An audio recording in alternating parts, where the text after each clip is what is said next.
ونستعينه ونستغفره ونؤمن به ونتوكل عليه ونعوذ بالله من شرور أنفسنا ومن سيئات أعمالنا من يهد الله فلا مضل له ومن يضلل فلا هادي له وأشهد أن لا إله إلا الله وحده لا شريك له وأشهد أن محمدا عبده ورسوله أما بعد فإن خير الحديث كتاب الله وخير الهدي هدي محمد صلى الله عليه وسلم وشر الأمور محدثاتها وكل محدثة بدعة وكل بدعة ضلالة وكل ضلالة في النار أعوذ بالله السميع العليم من الشيطان الرجيم من حمزه ونفخه ونفثه بسم الله الرحمن الرحيم اللهم صل على محمد وعلى آل محمد كما صليت على إبراهيم وعلى آل إبراهيم إنك حميد مجيد اللهم بارك على محمد وعلى آل محمد كما باركت على إبراهيم وعلى آل إبراهيم إنك حميد مجيد رب اشرح لي صدري ويسر لي أمري واحلل عقدة من لساني يفقهوا قولي رب زدني علما قال الله تبارك وتعالى يا أيها الذين آمنوا أطيعوا الله وأطيعوا الرسول وأولي الأمر منكم فإن تنازعتم في شيء فردوه إلى الله ورسوله إن كنتم تؤمنون بالله واليوم الآخر ذلك خير وأحسن تأويلا۔ سب سے پہلے تو میں دل کی گہرائیوں سے معذرت خواہ ہوں، سفر کی مشقت کی وجہ سے آنے میں تاخیر ہو گئی، آپ تمام بھائی اور شیوخ اکرام اساتذہ اکرام کو انتظار کرنا پڑا، اس کے لیے معذرت خواہ ہوں۔ اور یہ میرے لیے بڑی سعادت کی بات ہے کہ اس مقدس درسگاہ کے اندر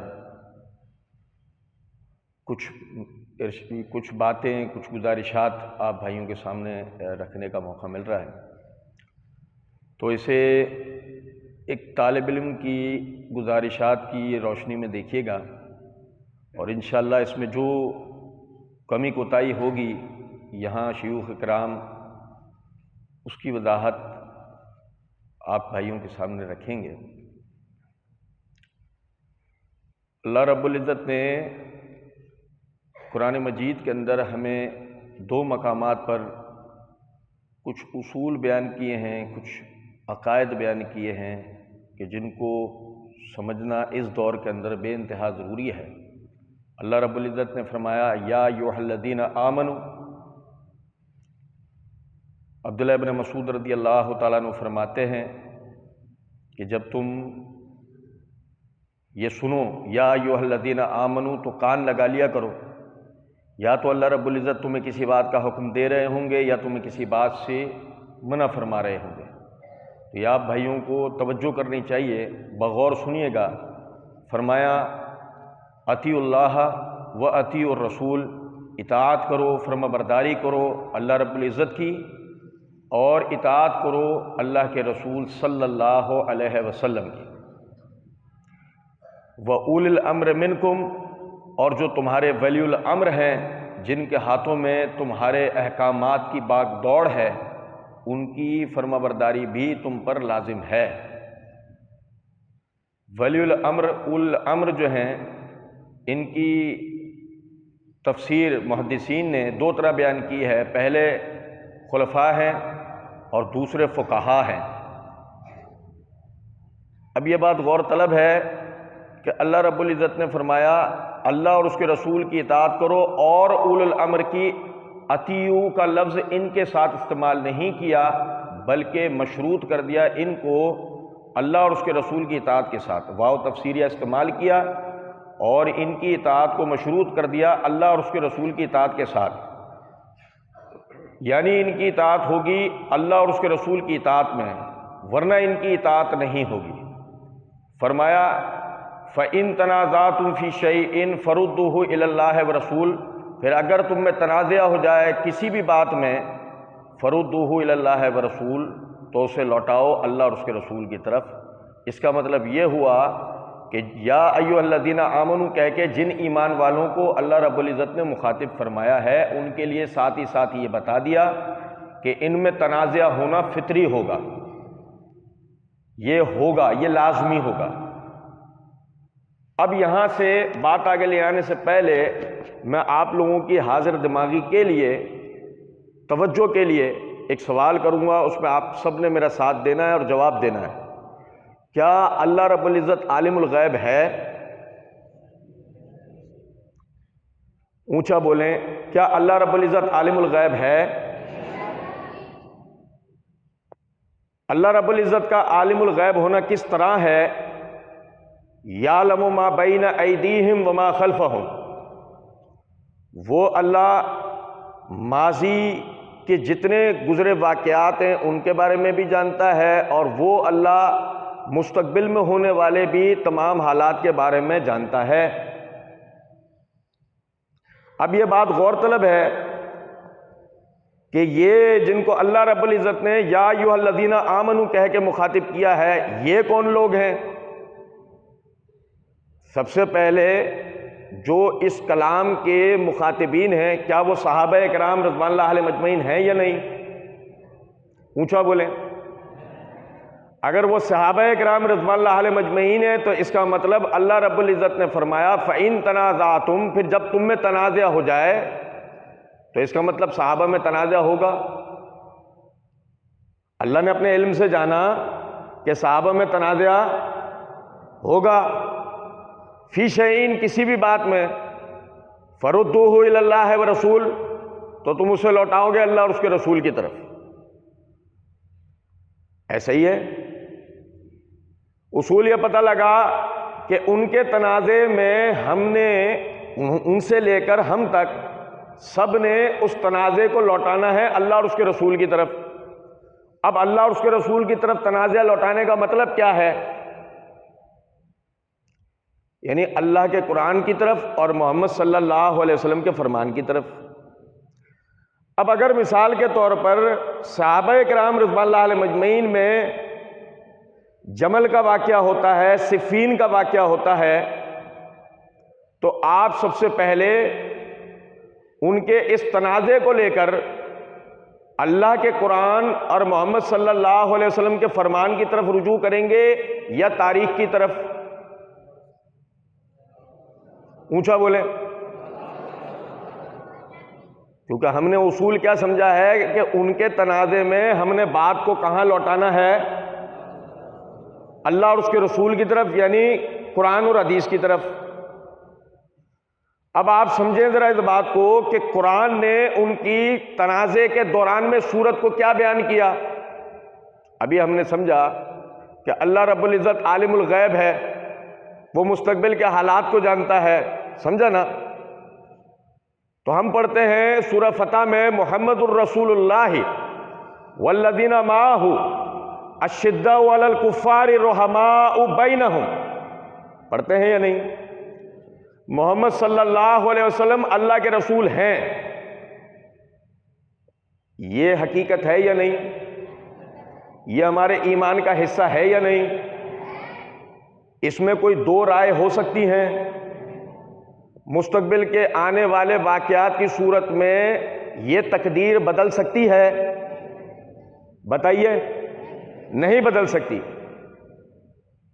والذین معہ، اور جو آپ کے ساتھ ہیں، اشداء علی الکفار، یہ کفار کے اوپر سخت ہیں۔ آپ کے ساتھ والوں کی اللہ صفت بیان کر رہا ہے، یہ کفار کے اوپر سخت ہیں، رحماء بینہم، اور آپس میں ایک دوسرے پہ رحم کرنے والے، محبت کرنے والے ہیں۔ اب بتائیے، یہ اللہ نے اپنے علم سے جان کے ان کے لیے بتایا نا، یہ بھی تو تقدیر ہوئی یا نہیں؟ یہ ہمارے ایمان کا حصہ ہوا یا نہیں؟ اونچا بولیں۔ اب اگر کوئی شخص آپ سے یہ کہتا ہے کہ صحابہ کرام رضوان اللہ علیہم اجمعین نے آپسی تنازع کے اندر ایک دوسرے کا خون بہایا اور ہزاروں صحابہ قتل ہو گئے، نعوذ باللہ، وہ سچ کہہ رہا ہوگا یا جھوٹ؟ کیا وہ قرآن کے مطابق بات ہے؟ دوبارہ سے اصول یاد رکھیے گا، فَرُدُّوهُ إِلَى اللَّهِ وَرَسُولِ، ان کے تنازع کے قضیے کو لوٹانا کہاں ہوگا؟ اللہ اور اس کے رسول کی طرف، اور ہم نے جب اللہ کی طرف لوٹایا تو اللہ نے اپنے علم سے بتایا کہ وہ تو آپس میں رحم دل ہیں۔ جب وہ آپس میں رحم دل ہیں تو یہ بات سمجھیں کہ آگے جمل یا صفین میں ایسا نہیں ہوگا کہ وہ ایک دوسرے کا خون بہائیں، یہ نہیں ہوگا، کیونکہ اللہ کی بات جھوٹی ثابت ہوگی۔ ومن اصدق من اللہ قیلا، اللہ سے زیادہ بات کا سچا کون ہے؟ کوئی راوی، کوئی روایت اللہ کی بات کے آگے آ سکتی ہے؟ نہیں۔ اب دوسری بات کی طرف آئیں۔ ایک ایرانی منطق بیان کی جاتی ہے، اس منطق کو سمجھیں۔ ایک حق ہوتا ہے یا دو ہوتے ہیں؟ حق کتنے ہوتے ہیں؟ ایک ہوتا ہے یا دو ہوتے ہیں؟ ایک حق ہوتا ہے اور اس کا مخالف، اس کا مقابل، اس کی ضد باطل ہوتا ہے، ایسے ہی ہے۔ دو حق نہیں ہو سکتے، ایک حق ہوگا ایک باطل ہوگا۔ یہ سنتے ہیں نا ہم، آج کل تو بڑا چرچا ہے اس کا۔ یہاں تک بھی کہا جاتا ہے کہ آپ اپنی چھوڑو، اسلاف امت میں سے ایک گروہ کہتا رہا ایک حق پر تھا، ایک فریق باطل پر تھا۔ یہی سنتے ہیں نا ہم۔ سنیں ذرا اس بات، اللہ نے اصول بتایا تھا صحابہ کرام کے تنازع کو لوٹانا ہے سب سے پہلے کس کی طرف؟ اللہ اور اس کے رسول کی طرف۔ اسلاف ہمارے سر کا تاج ہیں، لیکن پہلے فیصلہ کہاں سے ہوگا؟ اگر کوئی شرعی مسئلہ، کوئی قضیہ قرآن اور سنت سے حل نہیں ہوتا تو اسلاف سے اس کا فیصلہ ہوگا نا۔ میرے بھائیوں سمجھ رہے ہیں؟ ہمیں اللہ نے بتایا وہ آپس میں رحم دل ہیں، اور ذرا سمجھنا آپ بات کو، نبی اکرم صلی اللہ علیہ وسلم کی حدیث مبارکہ ہے، صحیح بخاری کتاب المغازی کے اندر آپ بھائیوں نے پڑھی ہوگی کہ نبی صلی اللہ علیہ وسلم نے بنو قریظہ کی طرف ایک مشن بھیجا۔ بھائی میرے توجہ کر رہے ہیں؟ نبی اکرم صلی اللہ علیہ وسلم نے بنو قریظہ کی طرف ایک مشن بھیجا صحابہ کرام کا، اور انہیں حکم دیا کہ وہاں پہنچ کر عصر کی نماز پڑھنا۔ رستے میں عصر کا وقت ہو گیا، وہ ایک لشکر دو گروہوں میں تقسیم ہو گیا۔ پہلا کہنے لگا عصر کی نماز کا وقت ہو گیا ہے، میں عصر کی نماز پڑھ لینی چاہیے۔ دوسرا گروہ کہنے لگا کہ نبی اکرم صلی اللہ علیہ وسلم نے فرمایا تھا کہ عصر کی نماز بنو قریظہ میں پڑھنا، لہذا ہم نماز بنو قریظہ میں پڑھیں گے۔ اب آپ تمام حضرات سے میرا یہ سوال ہے، دونوں میں سے کون سا فریق حق پر ہے؟ کیونکہ منطق ہمیں یہ پتہ لگی ہے کہ ایک حق ہوتا ہے اور ایک باطل ہوتا ہے، دو حق نہیں ہو سکتے، دونوں کبھی حق پر نہیں ہو سکتے۔ ان دونوں میں سے حق پر کون ہے؟ دلیل کے مطابق زور سے بولیں گے نا تو بات سمجھ میں آئے گی۔ یہ تو آپ کا منہج ہے، یہ تو آپ کا منہج ہے کہ جو اللہ کے رسول کی بات کو سب سے اوپر رکھتے ہیں، یہ تو آپ کا منہج ہے، سب کا تھوڑی ہے۔ جنہوں نے آپ کو یہ منطق بھیجی اور جو اس منطق کے ذریعے آپ کو صحابہ کے معاملے میں گمراہ کرنے کی کوشش کرتے ہیں، یہ ان کا مسئلہ کو منہج نہیں ہے۔ تو اب اس صورت میں ذرا سمجھیں، آپ کی بات بجا، اللہ کے رسول کی بات سب سے اوپر، لیکن اللہ رب العزت نے قرآن پاک کے اندر فرمایا ان الصلاۃ کانت علی المؤمنین کتابا موقوتا، بے شک نماز ہم نے مومنوں پہ مقررہ وقت میں فرض کی ہے۔ تو جو حضرات صحابہ کرام یہ کہہ رہے ہیں ہمیں نماز یہاں پڑھ لینی چاہیے، وہ اللہ کے حکم پہ عمل کر رہے ہیں یا نہیں؟ دلیل کے مطابق بات کر رہے ہیں یا نہیں؟ حق پر ہوئے یا نہیں؟ اور دوسرا فریق، اللہ رب العزت نے فرمایا ما آتاکم الرسول فخذوہ وما نہاکم عنہ فانتہوا واتقوا اللہ ان اللہ شدید العقاب۔ میرا رسول تمہیں جو دے اسے لے لو، جس چیز سے روکے اس سے رک جاؤ، اور اللہ سے ڈرو، بے شک اللہ کی پکڑ سب سے سخت ہے، سب سے شدید ہے۔ وہ اللہ کی پکڑ سے ڈرتے ہوئے اللہ کے رسول کی بات پہ عمل کرتے ہوئے کہہ رہے ہیں کہ ہمیں وہاں جا کر نماز پڑھنی چاہیے، تو بتائیں وہ بھی قرآن کی آیت پہ عمل کر رہے ہیں یا نہیں؟ اس فریق کے پاس بھی قرآن کی آیت، اس فریق کے پاس بھی قرآن کی آیت، یہ بھی دلیل کے مطابق بات کر رہے ہیں، وہ بھی دلیل کے مطابق بات کر رہے ہیں۔ اب بتاؤ یہ حق پر ہے یا نہیں، اور وہ حق پر ہے یا نہیں؟ تو بتاؤ دو حق ہو سکتے ہیں یا نہیں؟ صحابہ میں کبھی بھی یہ بحث نہیں ہوگی، اصول سمجھ لو، صحابہ میں کبھی یہ بحث نہیں ہوگی کہ ایک فریق حق پر اور دوسرا باطل۔ وہ سب حضرات مجتہدین ہیں، سب کے پاس دلیل ہوتی ہے، سب کے پاس تعویل ہوتی ہے، ان کی تعویل صحیح ہوتی ہے، ہمارا فہم غلط ہوتا ہے، ہمارا فہم ہمیشہ غلط ہوتا ہے۔ بات کے اسلاف کی بحث نہیں، پہلے قرآن اور حدیث کی بحث ہے، پہلے صحابہ کے آثار کی بحث ہے، یہ بات یاد رکھیے گا۔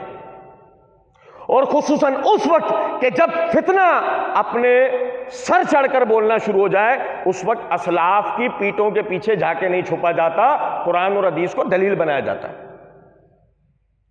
اس بات کو سمجھیں، سارے کے سارے صحابہ حق پر، اور دلیل اور تصدیق کہاں سے ملی؟ کہ جب یہ سب حضرات مدینہ پہنچے تو نبی اکرم صلی اللہ علیہ وسلم نے کسی ایک پر بھی نکیر نہیں کی، کسی ایک کے لیے بھی نہیں کہا کہ تم نے غلط کیا۔ ثابت کیا ہوا؟ اللہ کے رسول کی تقریری حدیث سے، تقریری تائید سے بات ثابت ہو گئی، یہ دونوں حضرات حق پر ہیں۔ ایسے ہی ہوا یا نہیں؟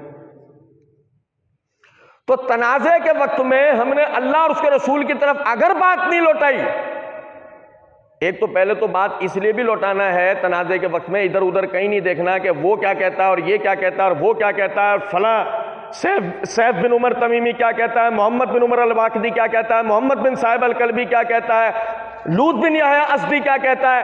وہ ساری باتیں اپنی جگہ ہیں، لیکن یہ سمجھو کہ اللہ کہتا ہے فَإِن تَنَازَعْتُمْ فِي شَيْءٍ فَرُدُّوهُ إِلَى اللَّهِ وَرَسُولِهِ إِن كُنتُمْ تُؤْمِنُونَ بِاللَّهِ وَالْيَوْمِ الْآخِرِ، کہ تم نے اس تنازع کو اللہ اور اس کے رسول کی طرف اس لیے بھی لوٹانا ہے ان کنتم تؤمنون باللہ والیوم الآخر، کہ اگر تم اللہ اور روز آخرت پہ ایمان رکھتے ہو۔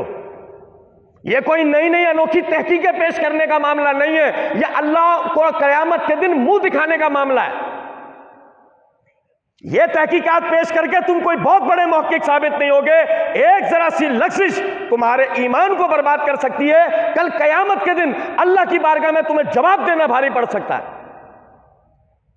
ان کنتم تؤمنون باللہ والیوم الآخر ذالک خیر و احسن تاویلا۔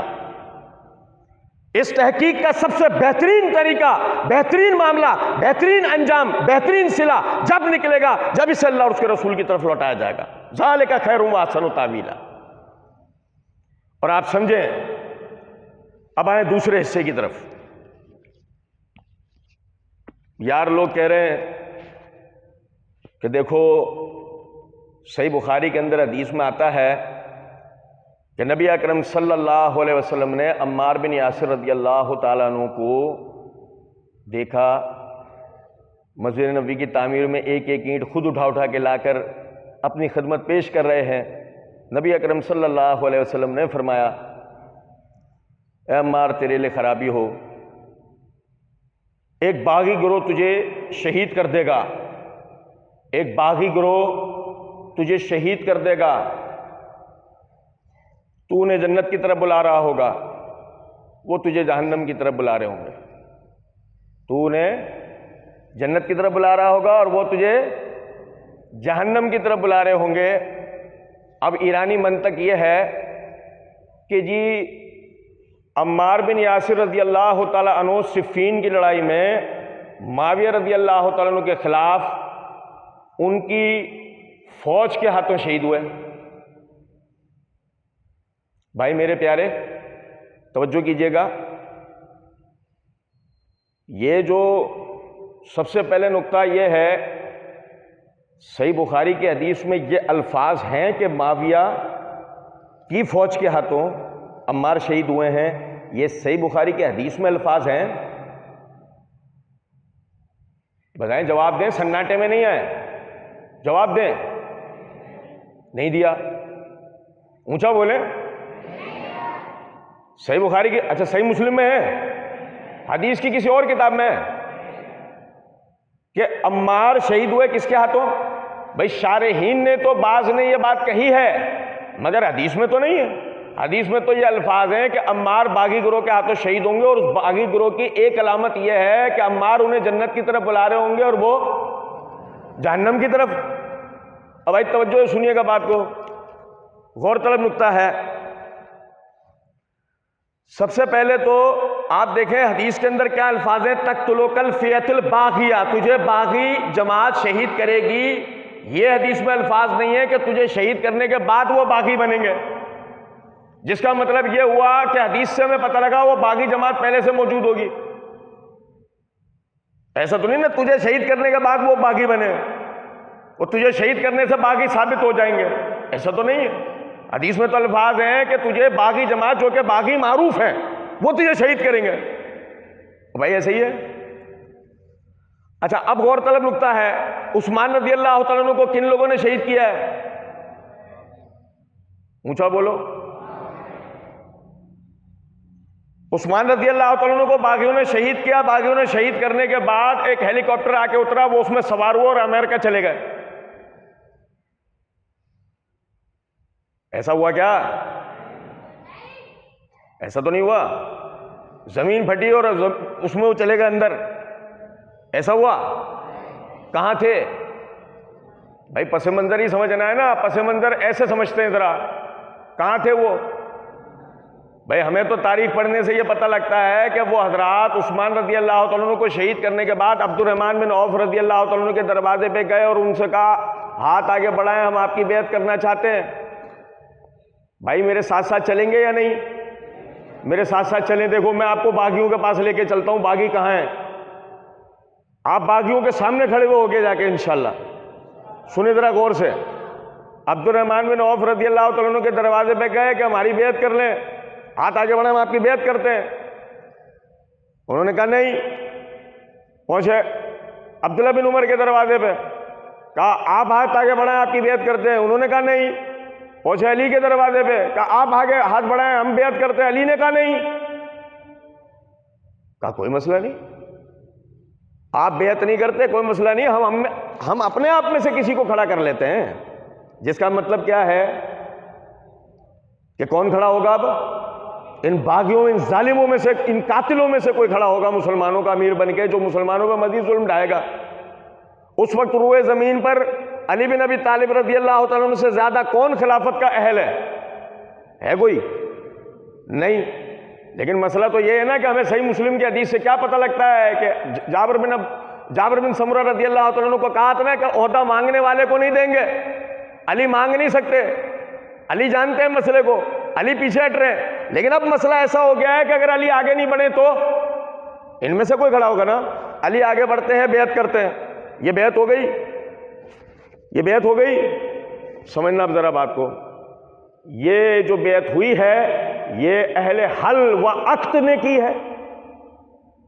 جو ایک جو اصول ہے وَأَمْرُهُمْ شُورَى بَيْنَهُمْ، مومنین آپس کے معاملات شورا کے ذریعے طے کرتے ہیں۔ یہ جو بیعت کا سلسلہ تھا جو شورا کے ذریعے طے ہوتا تھا خلافت میں، جیسے ابو بکر کی، جیسے عمر کی، جیسے عثمان کی بیعت ہوئی، ایسے علی کی بیعت بھی اہل حل و عقد کے ذریعے ہونی چاہیے تھی، جو کہ نہیں ہوئی ہے۔ اب ذرا سمجھنا بات کو، بیعت کرنے والے اولین لوگ کون ہیں؟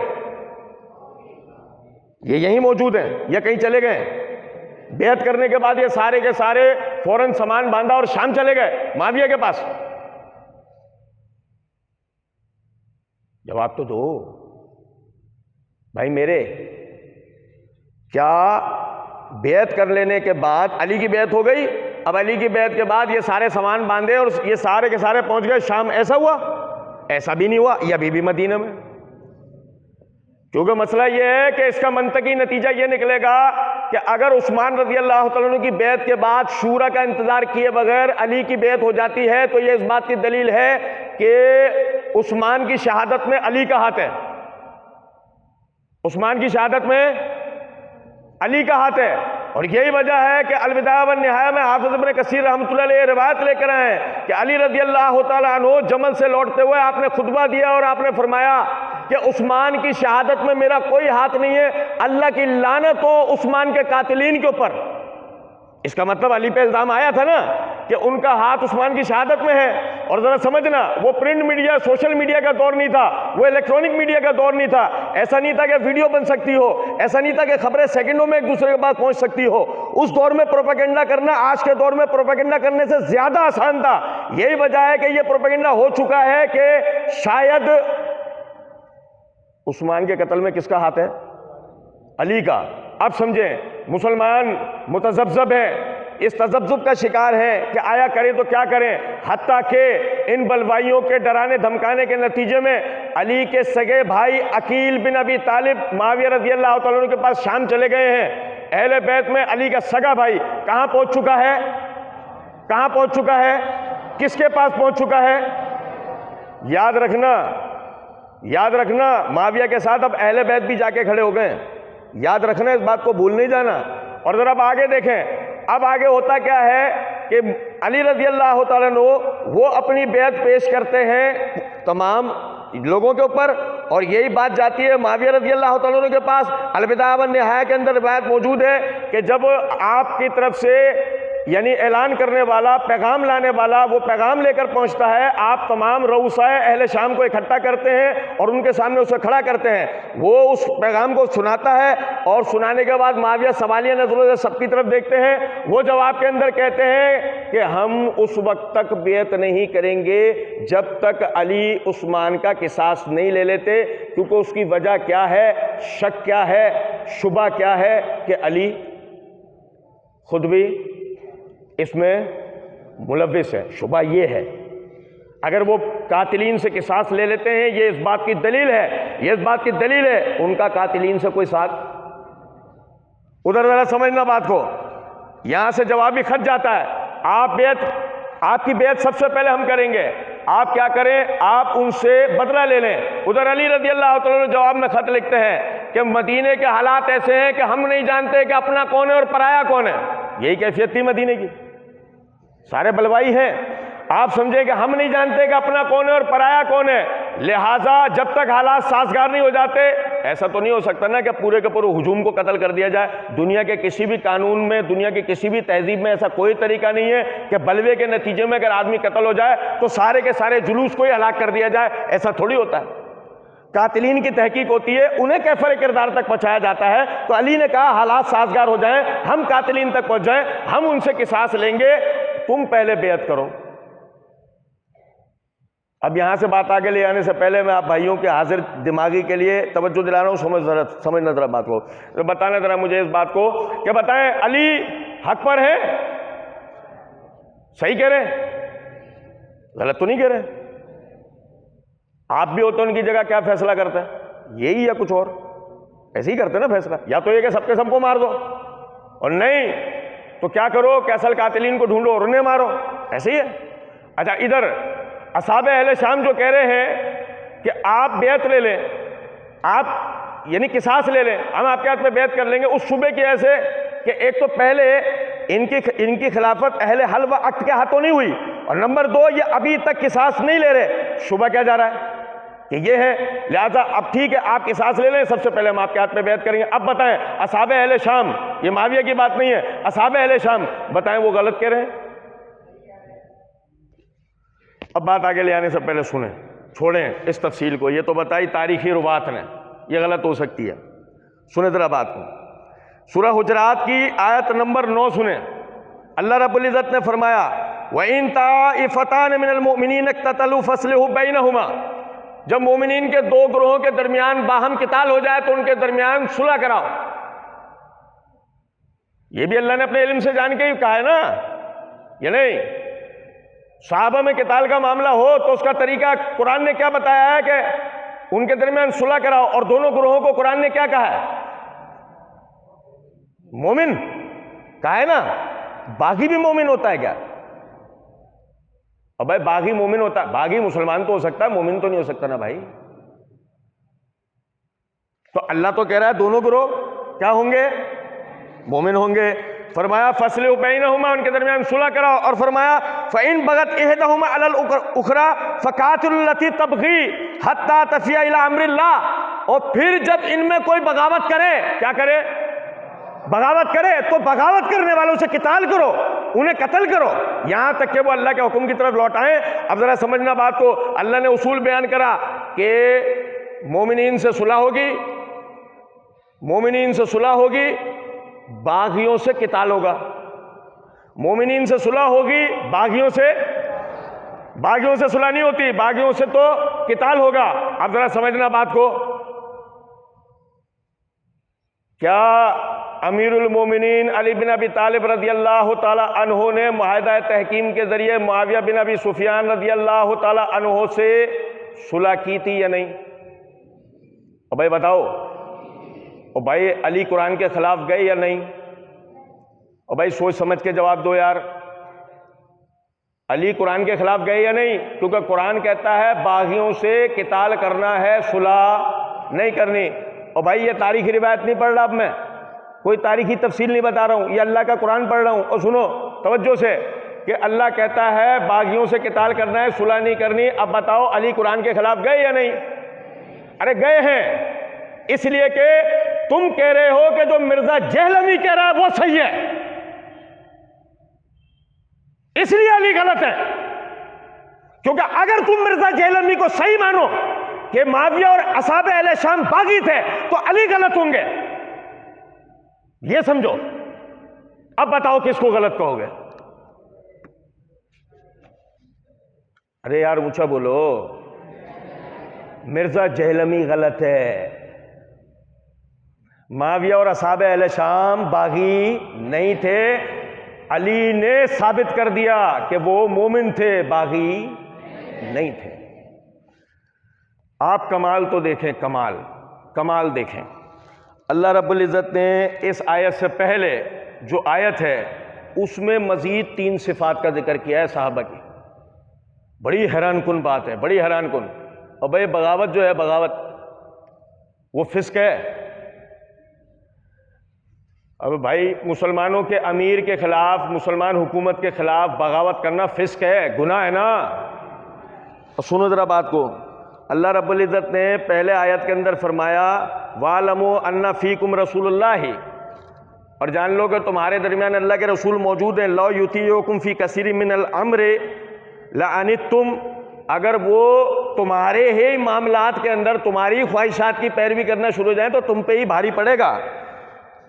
فرمایا وَلَكِنَّ اللَّهَ حَبَّبَ إِلَيْكُمُ الْإِيمَانَ، اور لیکن اللہ نے تمہارے لیے پسند کیا ہے ایمان کو۔ یہ اللہ کس کو مخاطب کر رہا ہے؟ صحابہ کو۔ اور کیا فرمایا کہ وَلَكِنَّ اللَّهَ حَبَّبَ إِلَيْكُمُ الْإِيمَانَ، اللہ نے تمہارے لیے پسند کیا ایمان کو۔ صحیح؟ تو صحابہ میں نفاق ہو سکتا نہیں کہ اللہ نے ان کے لیے ایمان کو پسند کیا ہے؟ جس کے لیے اللہ نے ایمان اور ہدایت کو پسند کیا اس میں اور آپ نفاق کیسے ڈال سکتے ہیں؟ آگے سنو، فرمایا وَزَيَّنَهُ فِي قُلُوبِكُمْ، اور ہم نے اس کو تمہارے دلوں میں مزین کر دیا ہے۔ یہ ایمان تمہارے دلوں میں مزین ہو گیا ہے۔ یہ ایمان گھٹے گا بڑھے گا ضرور، ضائع ہوگا۔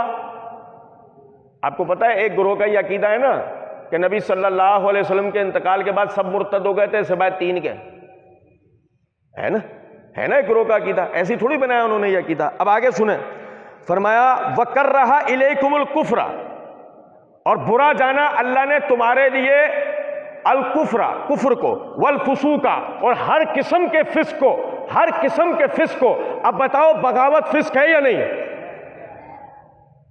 اللہ کہتا ہے ہم نے تمہارے لیے فسق کو برا جانا، والعصیان، اور نافرمانی کو، اولئک ھم الراشدون، یہ سارے کے سارے صحابہ، 4 خلفاء کی بحث نہیں، یہ سارے کے سارے خلفاء راشد، یہ سارے کے سارے صحابہ راشدین ہیں۔ اولئک ھم الراشدون، سب کے سب راشدین ہیں۔